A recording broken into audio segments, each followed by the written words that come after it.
গুচ্ছ ভর্তি পরীক্ষায় তুমি যদি ওয়েটিং লিস্টে থাকো তাহলে তোমার কি করণীয়? মাথায় রেখো, গুচ্ছতে চান্স পাওয়ার পরেও অনেকেই ঢাকার বাইরের বিশ্ববিদ্যালয়গুলোতে পড়তে যাইতে চাবে না। স্পেশালি আমাদের সামাজিক ব্যবস্থায় এখনও অনেক মেয়ে আছে যাদের ফ্যামিলি চাইবে না যে তার মেয়েকে হচ্ছে ঢাকার বাইরে কিংবা সে যে শহরে থাকে সেই শহর থেকে অন্য কোনো শহরে পাঠাবে। সো দ্যাটস ওয়াই তুমি যদি ওয়েটিং লিস্টে থাকো হাল ছেড়ো না, রেগুলার যোগাযোগ রাখো। কোনো না কোনো বিশ্ববিদ্যালয়ে তোমার হওয়ার কিন্তু সম্ভাবনা থাকবে।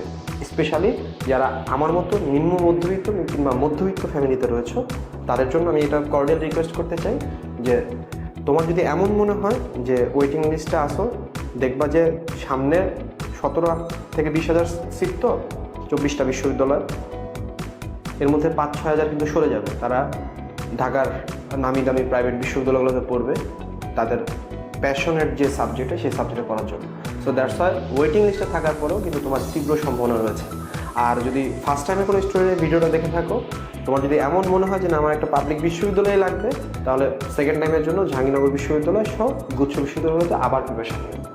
পড়ো, এবার যে ভুলভ্রান্তিগুলো আছে অতীত থেকে ভুল শিক্ষা নিয়ে নিজেকে প্রস্তুত করো। দেখা হচ্ছে পরবর্তী কোনো ভিডিও। আল্লাহ হাফেজ, আসসালাম।